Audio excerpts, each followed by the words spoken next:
একটা হাদিস শোনাই। সুলাইমান আলাইহিস সালাম তার 100 জন স্ত্রী ছিল। কতজন? এখন পশ্চিমারা আমাদেরকে শেখায় যে বহু বিবাহ ভালো না, ইসলামে 4টা বিয়ের কথা বলা আছে, ইসলাম কত অমানবিক ধর্ম, এগুলো শেখায় না? শেখায়। সুলাইমান আলাইহিস সালাম কাদের নবী? বনু ইসরাইলের নবী, যিনি এই জেরুজালেম থেকে সারা বিশ্ব শাসন করেছিলেন। তার পিতা দাউদ আলাইহিস সালামও সারা বিশ্ব শাসন করেছেন এই জেরুজালেম থেকেই। পরবর্তীতে তিনি দাউদের পুত্র সুলাইমান আলাইহিস সালাম, তিনি আরও বেশি ক্ষমতা নিয়ে বিশ্ব শাসন করেছেন। জিনরাও তার অনুগত ছিল। তিনি পশু পাখির ভাষা বুঝতেন, এমনকি পিঁপড়ার ভাষা পর্যন্ত বুঝতেন। বাতাসে ফ্লাই করতে পারতেন। জানেন না আপনারা? সুলাইমান আলাইহিস সালামের 100 জন স্ত্রী, তিনি বলছেন আজকে আমি আমার সব স্ত্রীর কাছে যাব এবং প্রত্যেকের গর্ভ থেকে একটা করে সন্তান আসবে এবং এই সন্তানটা আল্লাহর পথের মুজাহিদ হবে। তিনি একটা কথা বলতে ভুলে গেলেন। কি? নবী সাল্লাল্লাহু আলাইহি ওয়াসাল্লাম বলছেন যে কোনো স্ত্রী সন্তান জন্ম দেয়নি, একজন স্ত্রীর গর্ভে একটা সন্তান এসেছিল, সেটা আপনার প্রিম্যাচিউর, যেটাকে আমরা বলি প্রিম্যাচিউর বেবি, মানে হ্যাঁ বিকলাঙ্গ না শব্দটা, আসলে মানে ম্যাচিউর না, আমাদের মতো সুস্থ না, সুস্থ সবল না, এবং সেও পরবর্তীতে বাঁচেনি আর কি। তো নবী সাল্লাল্লাহু আলাইহি ওয়াসাল্লাম বলছেন ওই দিন যদি সুলাইমান আলাইহিস সালাম ইনশাআল্লাহ বলতেন তাহলে তার কথাই সত্য হতো। ইনশাআল্লাহ ক্ষমতা বুঝতে পারছেন? যাই হোক, আল্লাহ পাক এই আয়াত নাজিল করার পরে নবী সাল্লাল্লাহু আলাইহি ওয়াসাল্লামকে এই 3টা প্রশ্নের উত্তর জানিয়ে দিলেন। আসহাবুল কাহাফের কি হয়েছিল আপনি এই সূরার প্রথম দিকে পাবেন, প্রথম 2 পৃষ্ঠার মধ্যেই পাবেন। যুলকারনাইন বাদশার কি হয়েছে এটা এই সূরার শেষের দিকে গিয়ে পাবেন। 3 নাম্বার রূহ কাকে বলে, এটা আপনি এই সূরায় পাবেন না। এটা কোথায় আছে? শুভ্রেন সূরা বনী ইসরাঈলে আছে।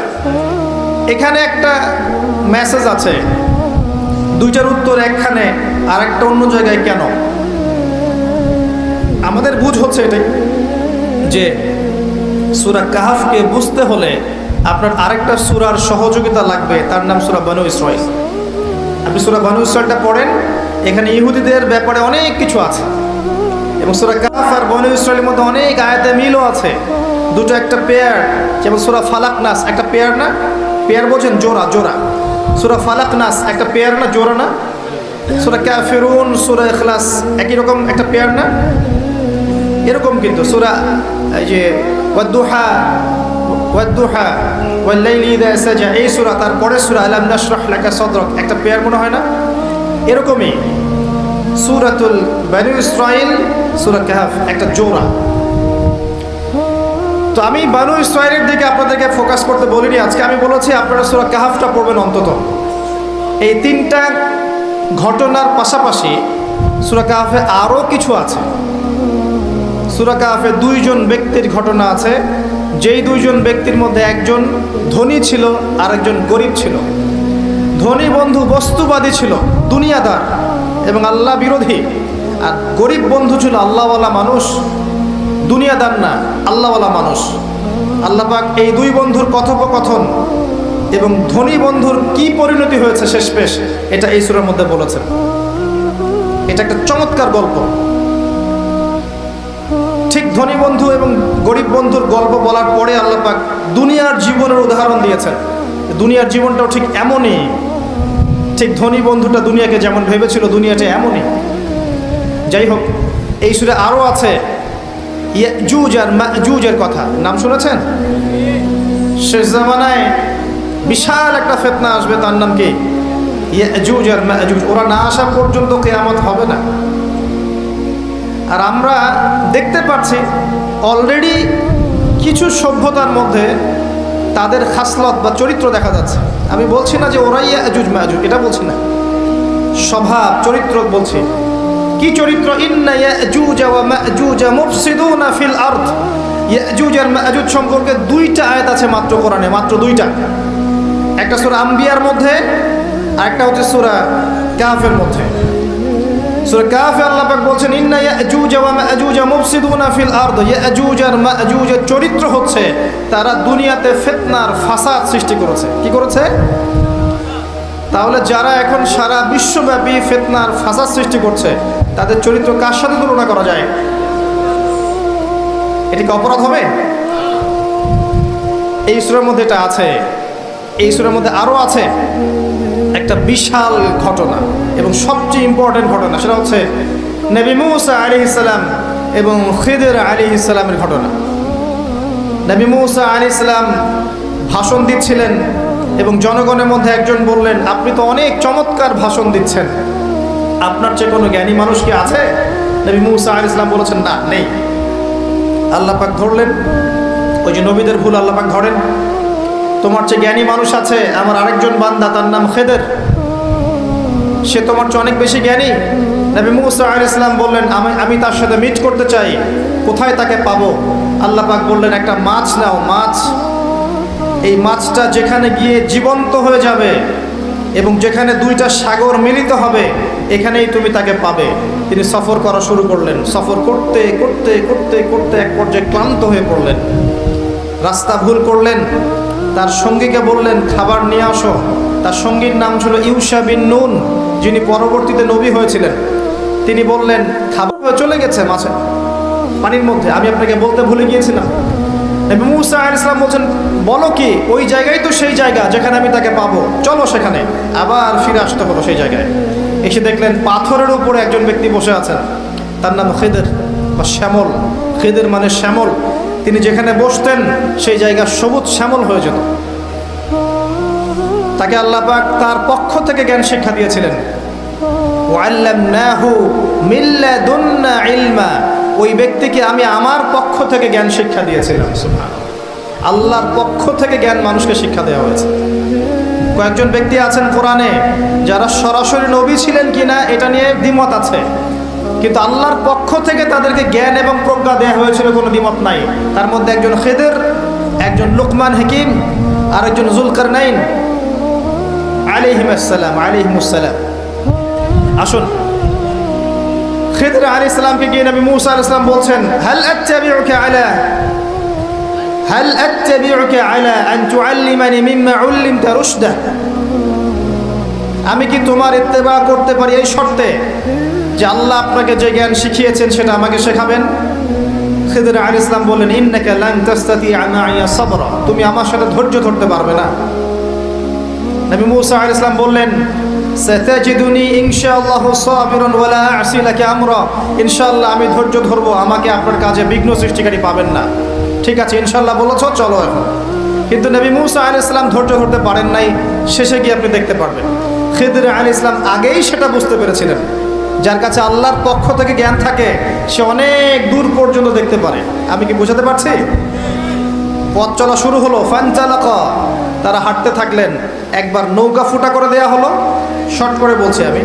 একবার একটা বাচ্চাকে হত্যা করলেন, আর একবার একটা দেয়ালকে নির্মাণ করলেন। আজকে গিয়ে পড়বেন সূরাটা, শেষের দিকে আছে। তিনবারই মূসা আলাইহিস সালাম বললেন, আপনি এটা কি করছেন? নৌকা ফুটা করলেন কেন? যে যারা আমাদের উপকার করলো আপনি তার নৌকা ফুটা করে দিলেন। বাচ্চাকে কেন হত্যা করলেন? নিষ্পাপ বাচ্চা, সে কি দোষ করেছিল? এই দেয়ালটা নির্মাণ করলেন কেন বিনা পারিশ্রমিকে? ওরা তো আমাদেরকে মেহমানদারিও করলো না। তখন খিদর আলাইহিস সালাম বললেন, হাদা ফিরাকু বাইনি ওয়া বাইনাক, তোমার আর আমার মধ্যে আর পথ চলা হলো না, তবে আমি তোমাকে জানিয়ে দেব কাজগুলো আমি কেন করেছি। এক নাম্বার, আমি নৌকা এই কারণে ফুটা করেছিলাম, যদি নৌকাটা ফুটা না করতাম নৌকার পিছনে জলদস্যু ছিল, নৌকাটা ভালো হলে নিয়ে চলে যেত। এক, তাই আমি তার কোনো ক্ষতি করিনি, তার উপকার করেছি। দুই, এই বাচ্চাকে আমি হত্যা করেছি আল্লাহর আদেশে, কারণ এই বাচ্চা বড় হলে অনেক বড় কাফের হতো, অনেক মানুষকে কাফের বানাতো, নিজের পিতা মাতাকেও কাফের বানাতো। তিন, এই দেয়াল আমি নির্মাণ করেছি এই কারণে, এই দেয়ালের নিচে এই বাড়ির 2 জন এতিম বালকের পৈতৃক সম্পত্তি আছে, যদি নির্মাণ না করতাম মানুষ নিয়ে চলে যেত, তাই বিনা পারিশ্রমিকেই আমি কাজটা করেছি। তিনটা ক্ষেত্রেই মূসা তুমি বাইরের চোখ দিয়ে দেখেছো, তাই তুমি সত্য উপলব্ধি করতে পারো নাই। তিনটা ক্ষেত্রেই আল্লাহর নূর দিয়ে খিদর আলাইহিস সালাম দেখেছেন বলেই তিনি সঠিক পথের সন্ধান পেয়েছেন। আমি কি বোঝাতে পারছি? সূরা কাহফ আপনাকে এই গল্প কেন শিক্ষা দিচ্ছে, একটু মনোযোগ দেন। সূরা কাহফে আপনাকে এই গল্পটা কেন দেয়া হচ্ছে, কেন শিক্ষা দেয়া হচ্ছে? কারণ সূরা কাহফ এর মাধ্যমে আপনি কিভাবে দাজ্জালের ফিতনা থেকে বাঁচবেন সেটা আপনি এক চোখ দিয়ে বুঝতে পারবেন না। আপনাকে আগে খিদির হতে হবে, তারপরে বুঝতে পারবেন। আমি কি বোঝাতে পারছি ভাই?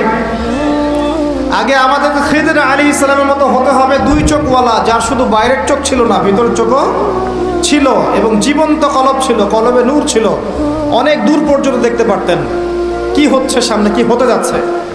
আল্লাহ পাক তাকে সেই হিকমা, প্রজ্ঞা, জ্ঞান দিয়েছিলেন। এই হিকমা, এই প্রজ্ঞা, এই জ্ঞান কখন আসবে? যখন মনের মধ্যে কোনো হিংসা থাকবে না, কোনো বিদ্বেষ থাকবে না, কোনো রিয়া থাকবে না, কোনো অহংকার থাকবে না। যখন মনের মধ্যে স্বচ্ছতা থাকবে, পরিচ্ছন্নতা থাকবে, দুনিয়ার পূজা থাকবে না, পরকাল কেন্দ্রিক চিন্তা ভাবনা থাকবে, বেশি বেশি কোরআন তেলাওয়াত করবে, বেশি বেশি আল্লাহ জিকির করবে, বেশি বেশি আল্লাহর জিকিরে জিহ্বাকে সিক্ত রাখবে, কলবকে পরিষ্কার রাখবে, নূরওয়ালা মানুষের কাছে গিয়ে পড়ে থাকবে, তখন গিয়ে কলব জীবিত হবে, তার আগে হবে না। আমি মনে হয় বুঝাতে পারছি না। যখন এরকম হবে কলবের অবস্থা, তখন আপনি ইনশাআল্লাহ দুই চোখ দিয়ে দেখতে পারবেন ইনশাআল্লাহ তাআলা। তখন বুঝবেন কি কারণে সূরা কাহফ আপনাকে দাজ্জালের ফিতনা থেকে বাঁচাবে। এখন আমি যদি আপনাকে প্রশ্ন করি সূরা কাহফের মধ্যে কি আছে যা আপনাকে মাসিহুদ দাজ্জালের ফিতনা থেকে বাঁচাতে পারে, কি উত্তর দিবেন? কে উত্তর দিতে পারবেন বলেন? সূরা কাহফের মধ্যে কি এমন আছে যা আপনাকে মাসিহুদ দাজ্জালের ফিতনা থেকে বাঁচাবে? কে উত্তর দিতে পারবে? বলেন বলেন, সাহস করেন। কি আছে? অন্য সূরায় কি নেই, এখানে কি আছে স্পেশাল যে আপনাকে মাসিহুদ দাজ্জালের ফিতনা থেকে বাঁচাবে? নবীজি বলেছেন গ্যারান্টি। প্রথম 10 আয়াত, শেষ 10 আয়াত মুখস্থ করেন, আপনাকে দাজ্জালের ফিতনা থেকে বাঁচানো হবে। আপনার জীবদ্দশায় দাজ্জাল বের হলেও আল্লাহ আপনাকে বাঁচাবে। কি আছে এই সূরায়? আচ্ছা, বাসায় গিয়ে খুঁজেন, গবেষণা করেন, চিন্তা করেন কি আছে। আমি একটা ক্লু দিচ্ছি, আসহাবুল কাহফ, আসহাবুল কাহফ, এই গুহাবাসী, এই 7 জন বা 9 জন যুবক, তাদের গল্পের মধ্যে সেই শিক্ষা আছে, সেই কারণ আছে, যেই কারণ আপনাকে দাজ্জালের ফিতনা থেকে বাঁচাবে সূরা কাহফের মাধ্যমে। বাকিটা আপনি খুঁজে নিতে পারবেন? সাহস নাই? সহজ করে দিচ্ছি, কারণ আমাদের বক্তব্য অনলাইনে যাচ্ছে, তারাও দেখবে। আসহাবুল কাহফ এমন একটা সমাজে বাস করতেন যেই সমাজটা ছিল দাজ্জালের ফিতনার মতোই। সেখানে শিরক ছিল, সেখানে সুদ ছিল, জেনা ছিল, ব্যভিচার ছিল, মূর্তি পূজা ছিল, ফিতনা ছিল, ফাসাদ দিয়ে ভর্তি।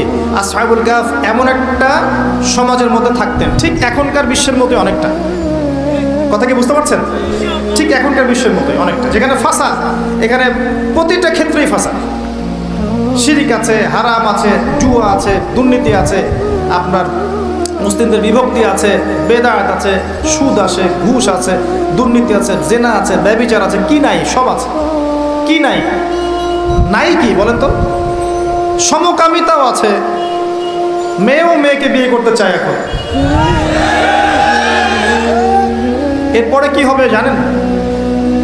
এরপরে কি হবে? আচ্ছা, আমার লেকচার আপনার আগে শোনেন নাই কখনো?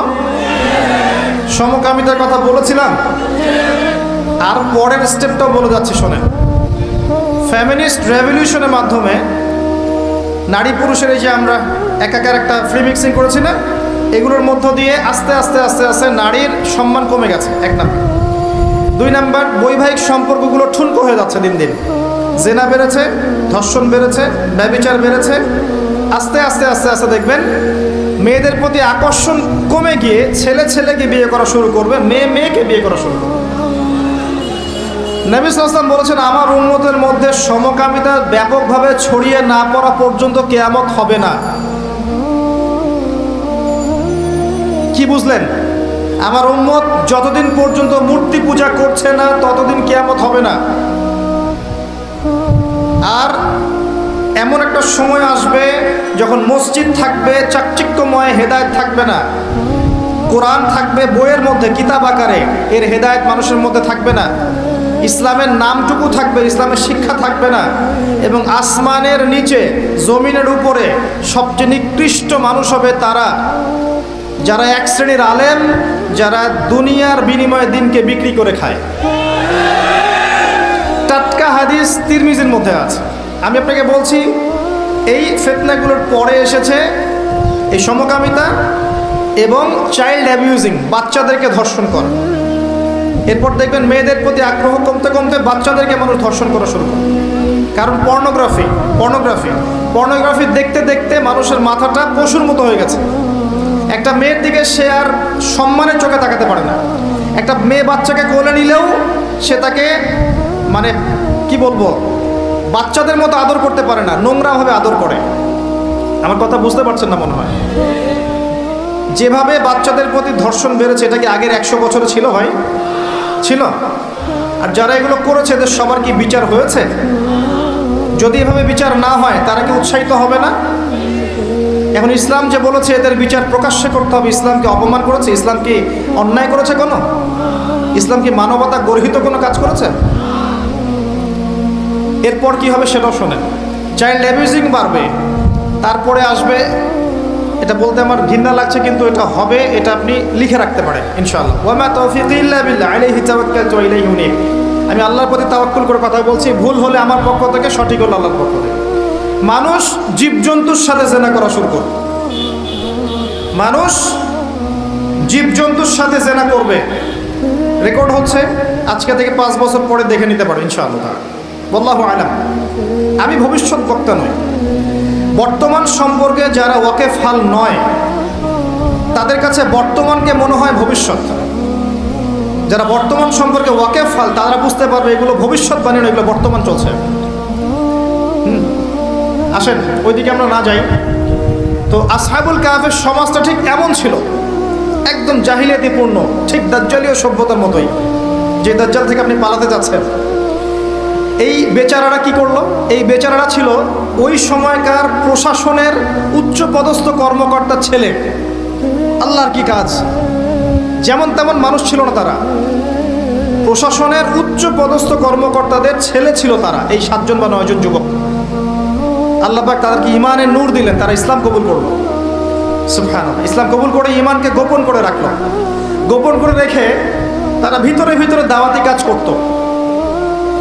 এক পর্যায়ে মানুষ যখন জেনে ফেললো যে তারা মুসলিম হয়ে গেছে, তখন তাদেরকে রাজদরবারে নিয়ে আসা হয়েছে। আলটিমেটাম দেওয়া হচ্ছে 3 দিনের মধ্যে ধর্ম ত্যাগ করতে হবে, না হলে তোমাদের গর্দান উড়িয়ে দেওয়া। বুঝতে পারছেন কোথায়? এই বাদশার নাম ছিল দাকিয়ানুস। কি নাম? দাকিয়ানুস। এই বাদশা আলটিমেটাম দিল। তো তারা কিন্তু ওই সমাজের মধ্যে কোনো জঙ্গিবাদী কর্মকাণ্ড করলো না, কোনো সন্ত্রাস ছড়ালো না, তারা কিন্তু কোনো বিদ্রোহ করলো না। তারা আস্তে করে ওই সমাজ থেকে চলে গেল। ওই সমাজ থেকে চলে গেল, হিজরত করে চলে যাচ্ছে হয়তো কোনো একটা জায়গায়। কোথায় যাচ্ছে আল্লাহ পাক সেটা বলেননি যে কোথায় যাচ্ছিল তারা।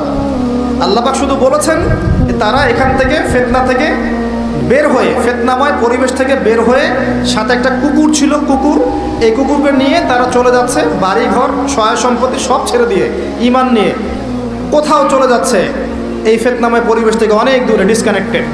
যেতে যেতে রাত্রেবেলা একটা গুহার মধ্যে আশ্রয় নিয়েছে। রাতের বেলা ঘুম এসেছে, ক্লান্ত হয়েছে, একটা গুহার মধ্যে আশ্রয় নিয়েছে। ব্যাস এই গুহাতেই ঘটনা। আল্লাহ পাক 309 বছর ঘুম পাড়িয়ে রেখে দিয়েছে। কথা বুঝতে পারছেন?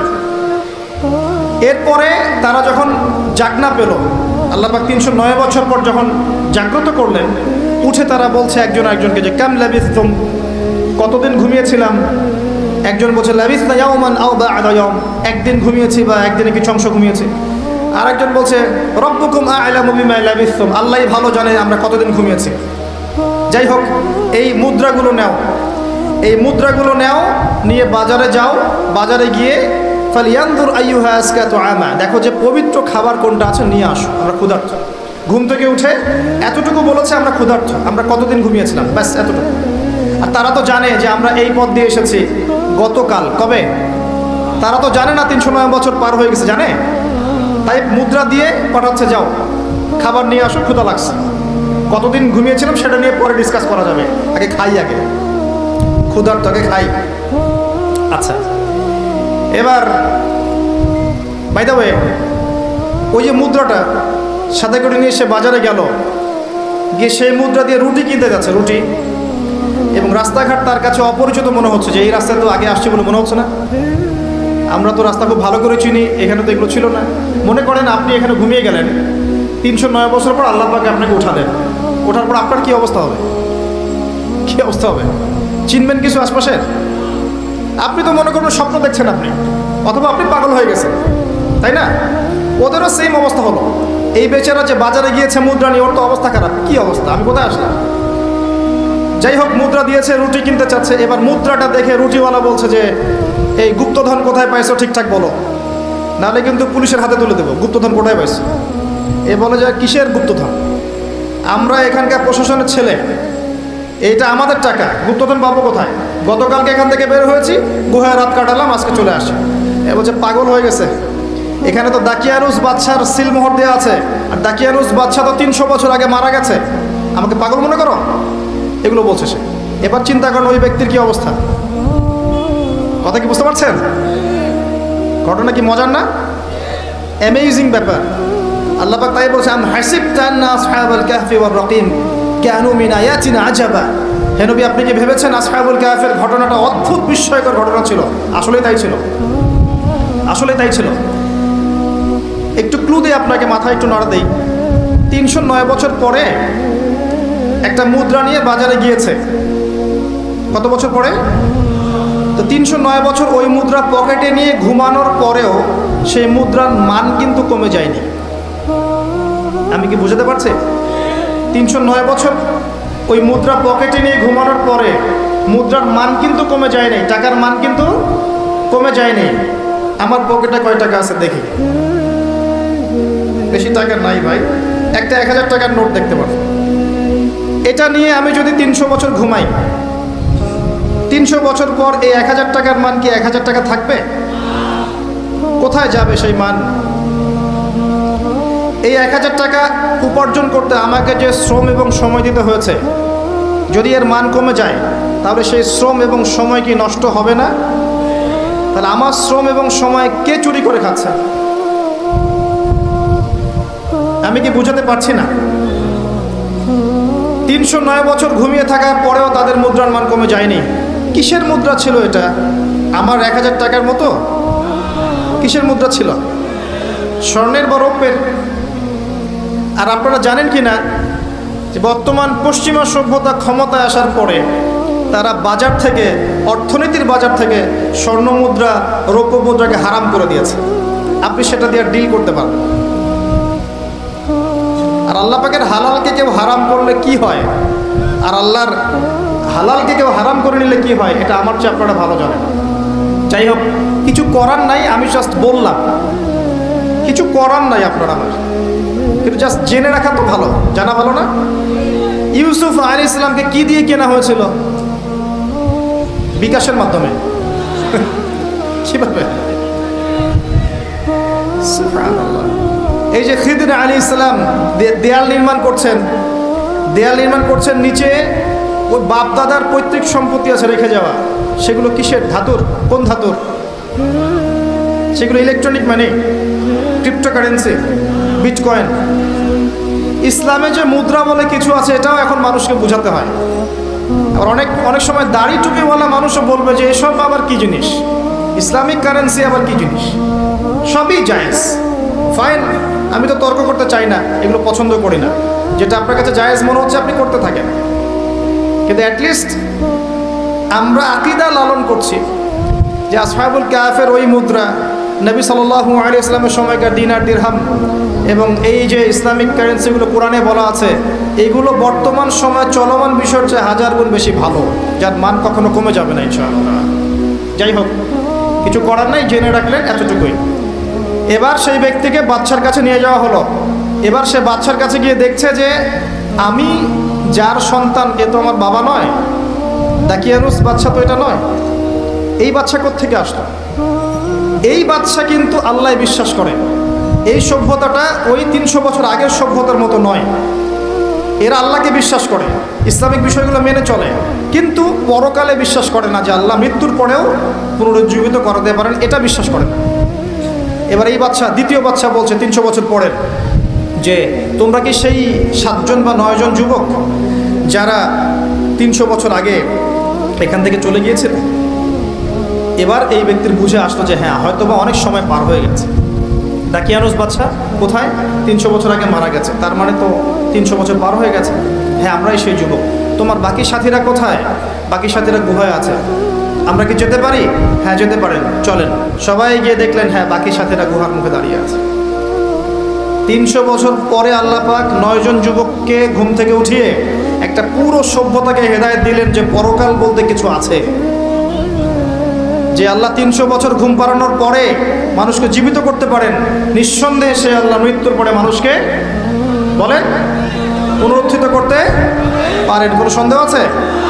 সন্দেহ নাই। এটা প্রমাণ করলেন আল্লাহ পাক। এখানে আপনার দাজ্জালের কি সম্পর্ক? তারা যেই সমাজ থেকে পালিয়ে গিয়েছিলেন সেই সোসাইটিটা ওই রকমই ছিল। দাজ্জালের সাথে আপনি ফাইট করতে পারবেন না। নবী ঈসা আলাইহিস সালাম সেই কাজটা করবেন, সেটা আম মুসলিমদের পক্ষে সম্ভব নয়। সবচেয়ে ভালো অপশন, নিজেকে ফিতনা থেকে ডিসকানেক্টেড করে ফেলেন, আসহাবুল কাহফের মতো। আপনি ফিতনা থেকে বেঁচে থাকবেন ইনশাআল্লাহ। আমি ক্লু দিতে পেরেছি?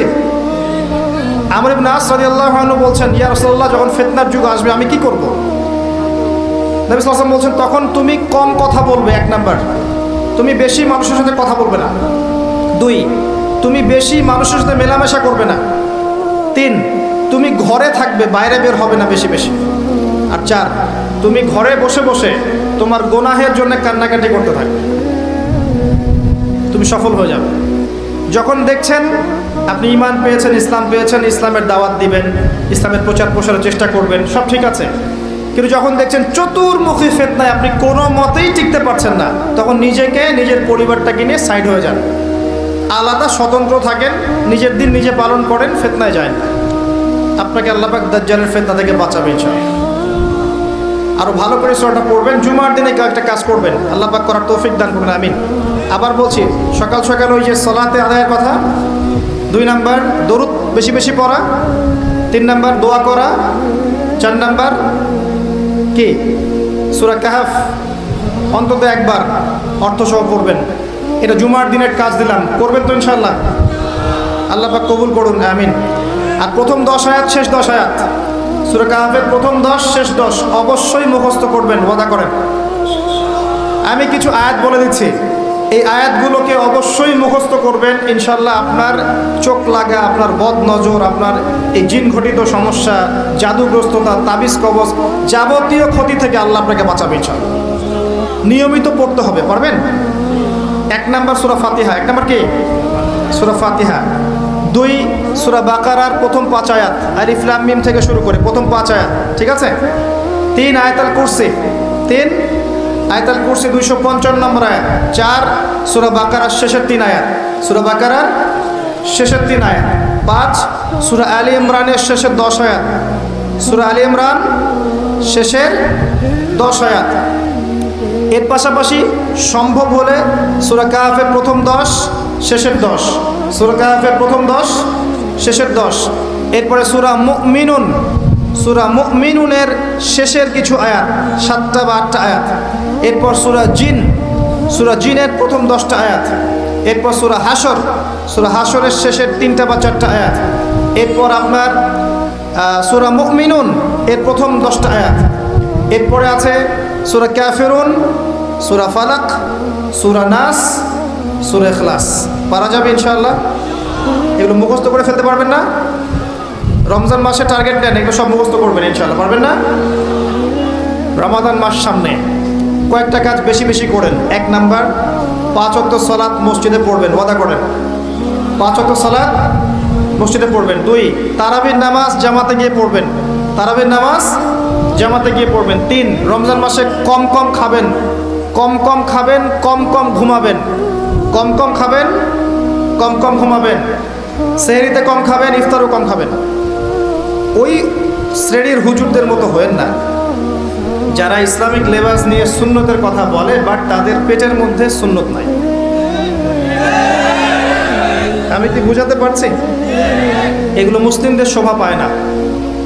মুসলিমরা হয় পরিশ্রমী জাতি, মেদহীন জাতি, কর্মঠ জাতি, এবং নিজের হাতের উপার্জনে তারা খাবে, ঠেস দিয়ে আরাম করে বসে থাকবে, চর্বি বানিয়ে ফেলবে, এমনটা মুসলিমদের শোভা পায় না। রমজান মাসে একটু কম খাবেন, একটু কম ঘুমাবেন, একটু কম ইফতার করেন, তারপরে হাইজেনিক খাবার খাবেন, বাহিরের খাবার খাবেন না। বাহিরের যে খাবারগুলো আছে মুখরোচক, ইফতারে নিয়ে বসেছেন দুনিয়ার কিছু, আচ্ছা এই খাবারগুলো কি কোনোদিনও আপনি সন্ধ্যার সময় খান? এই যে বুন্দিয়া, বুট, আপনার জিলাপি, আপনার এইটা সেইটা, 50টা আইটেম থাকে না, খাসি রেজালা, নেহারি, এটা কত আইটেম, মাশাআল্লাহ। ইফতার করতে বসছে মনে হয় সারাদিন যা খাই না উসুল করে ফেলাইতে হবে আজকে। আর সেরিতে খাচ্ছে এমন হবে যে জীবনের শেষ খাওয়া হবে না কোনো। কথা বুঝতে পারছেন? জীবনেও তো সন্ধ্যার সময় এগুলো খাই না, আমরা খাই এগুলো। যে যত বেশি খাবে সে তত অসুস্থ হয়ে যাবে।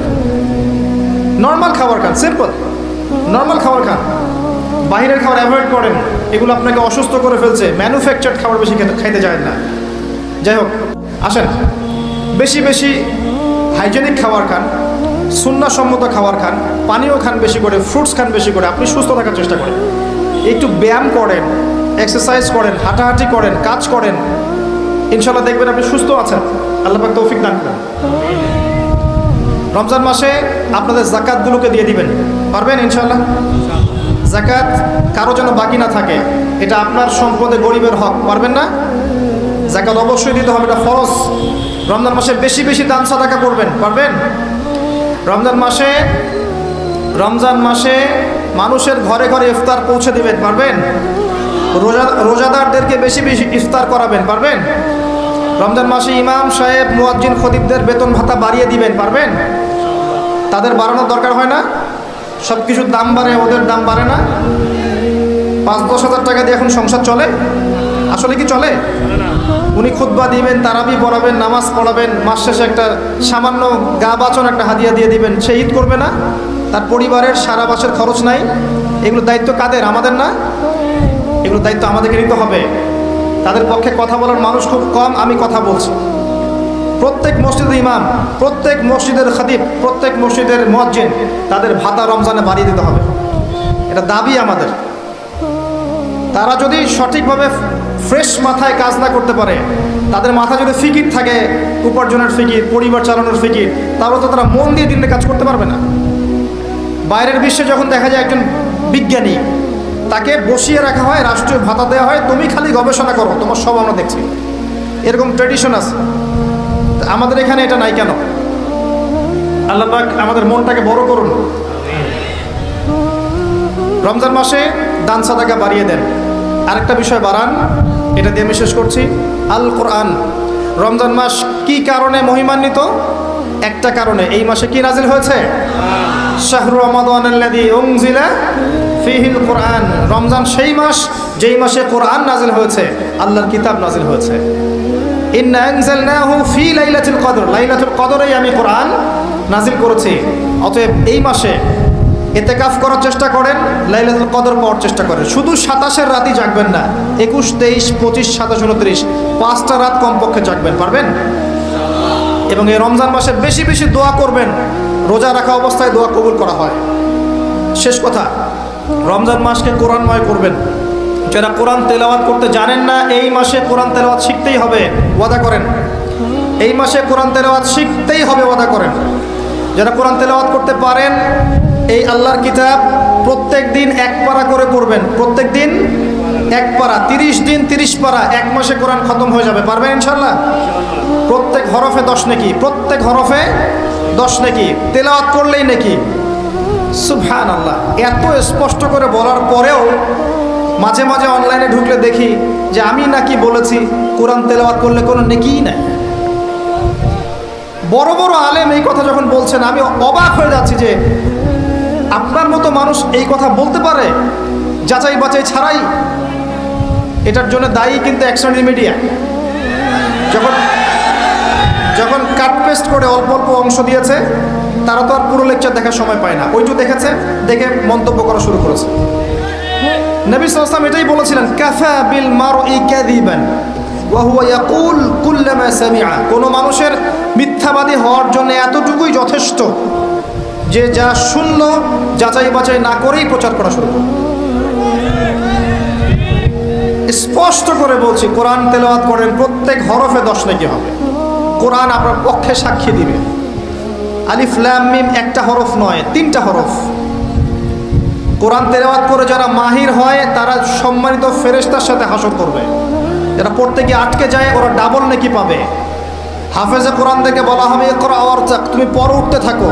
ওয়ারাত্তিল কামা কুনতা তুরাত্তিল ফিদ দুনিয়া, তুমি দুনিয়ায় যেমন করে পড়তে এখন পড়তে থাকো কিয়ামতের মাঠে। ফাইন্না মানজিলাতাকা ইলা আখির আয়াতিন তাকরাউহা, তোমার শেষ মঞ্জিল হবে অত উচ্চতায় যেখানে তুমি পড়া শেষ করবে। সুবহানাল্লাহ। কেউ যদি 1000 আয়াত মুখস্থ করে 1000 তলা বিল্ডিং পাবে ইনশাআল্লাহ জান্নাতে। এত স্পষ্ট করে বলার পরেও রমজানে আমরা যারা তেলাওয়াত করতে জানি দিনে 1 পারা করে তেলাওয়াত করবো ইনশাআল্লাহ। ওয়াদা করেন, পারবেন? এরপর যারা হাফেজে কোরআন রমজান মাসে পুরো কোরআন আবারও হিফজ চর্চা করতে হবে, পারবেন ইনশাআল্লাহ? এবং তারাবির নামাজ পড়াবেন ইনশাআল্লাহ তাআলা। এরপর যারা কোরআনের অর্থ বোঝেন, টুকটাক আমরা যারা আরবি বুঝি, ব্যাকরণ ভাষা কুচিটা বুঝি, টুকটাক ভাঙাচোরা, তাদের উপর দায়িত্ব হচ্ছে এই রমজান মাসে পুরো কোরআন বিশুদ্ধ তাফসীর থেকে একবার খতম করতে হবে। পারা যাবে ইনশাআল্লাহ? প্রত্যেক দিন 1 পারা করে আমি অর্থ সহ পড়ব, পুরো 30 দিন 30 পারা। পারা যাবে ইনশাআল্লাহ? এরপর আমভাবে আমাদের সবার দায়িত্ব হচ্ছে কোরআনের সমস্ত আদেশ রমজান মাসে মানব, কোরআনের সমস্ত নিষেধ রমজান মাসে বর্জন করবো। পারবো ইনশাআল্লাহ? আর সবশেষ কথা, আল কোরআন দান করুন, আমিন। আমরা দোয়া করছি আল্লাহ পাক আমাদেরকে রমজানে পৌঁছে দিন এবং রমজানকে বরকতময় করুন। আল্লাহ পাক আমাদের সবাইকে কোরআনময় রমজান পালন করার তৌফিক দান করুন, কোরআন বুঝে পড়ার তৌফিক দান করুন, বেশি বেশি তেলাওয়াতের তৌফিক